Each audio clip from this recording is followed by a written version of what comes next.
Hi, this is Mark Mooney from Tag.bio. This is a minimal demo of a data mesh with 3 data products interacting as analysis, annotation, and usage services. So here we are at a data portal called demo.tag.bio. We're going to use this data portal to demonstrate data products and how they interact in a mesh. You can see 3 data products represented here by the 3 oblongs on the screen. And if I go to the first one, you can see that it's a single cell RNA analysis data set containing around 6,000 cells from 18 patients. It is running on AWS, it's up and live, and it has been updated on December the 5th, and it's of this version. So from the single tile at the beginning, you can tell whether what the data set is, where it's running, and how it's functioning, and what version it is. To use a data set and to have a data set interact with a mesh, the easiest thing to do is click on it here and go in, and this reveals the analysis apps that are present that act upon that data, and it also has a reference paper that corresponds to when this data was published. So if I want to investigate the data itself through its publication, I could go here and look at that and read about it. If I want to actually run an analysis on the data live, I can come here and run an analysis app and then ask a question of the data that lies underneath. So what I'm going to do here is come into the background cohort, and I could use all data, or I can create a cohort from a subsection of the data. Let's look at the cells. This is a mixture of cancer cells and immune cells. So if I select everything, and then perhaps I'd want to remove the cancer cells so that my clustering might be less influenced by the presence of the cancer cells. So let's just remove those from the set. And so I'll create a cohort and I'll call it non-cancer cells. I'll save that cohort.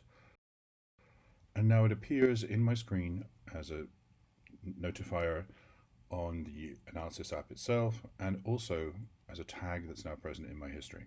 Okay, so I built a cohort. I could also go in and decide that I don't want to cluster by all of the genes that are expressed, but only by a subsection of them. So I could select some, or I could paste in a list of genes.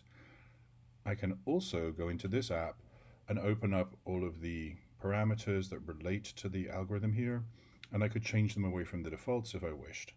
However, let's just run the protocol and go ahead. And you can see here that having formulated that question and now running it against the data live, we will return an answer to our question in the form of a 2-dimensional image of how the cells have been clustered by the UMAP embedding. So you can see here that we've returned our answer, and we have a clustered set of cells available for us to look at in this 2-dimensional visualization. Let's assume that we're interested in a particular cellular subset. So the cells originally in the paper were identified by type, but we could look at a cluster of cells that appear to be dendritic and just question whether or not they are dendritic cells. So let's take that cluster, build a cohort, and call it maybe dendritic. Save it. And so these 45 cells are now saved as a cluster, as a cohort in my history, as well as saving that cluster. So we can go in and ask a question about the gene expression in these cells as compared to the background by doing a differential regression analysis on these cells. It turns out the gene that comes out as being most significantly different in this cluster is FLT3. If we go and look at FLT3, we can see that in this figure you have changes in its expression expressed here, but also more importantly, if we go and look at the annotation, what we're doing is taking this gene name and running it out to the annotation data product and pulling back a list of information relating to this gene function. This is in a cluster that was identified as dendritic, so if we go in and we look for dendritic cell association, it turns out that this gene is associated with dendritic cell differentiation. So we've come through from the beginning to get to this answer.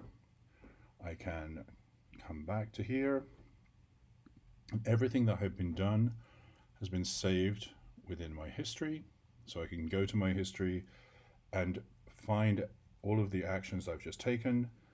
I can take this analysis, I could share it with someone else, or I can replay or rerun it, or I can look at the data that I have here and just view these results again at some point in the future.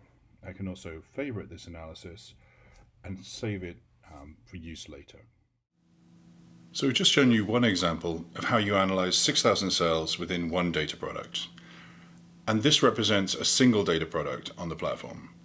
We've worked with many other single cell data sets, and looking at the limits of where we can go to, we took a data set from the Human Cell Atlas called the Census of Immune Cells, and that's composed of 728,000 cells from the bone marrow and umbilical cord. We clustered that in about 40 minutes, but we use exactly the same kind of user experience and visualizations that we showed before for the 6,000 cells. Everything that we've developed for single cell, in terms of the UMAP, embedding, and clustering, can be used with samples. And so if we look at another example, this is the TCGA landscape data, where there are 10,967 samples, all clustered by their gene expression. You can see the same kind of image, but this time we can analyze it not only for gene expression, but for proteomic changes, for immune subtype, and for gene mutation. So you can see that the platform itself has very standard modular ways to do analysis, and I hope this explains something about the functionality we have in relation to single cell, but the functionality that we also have in relation to any data type that can be brought together on the Tag.bio platform. Thank you.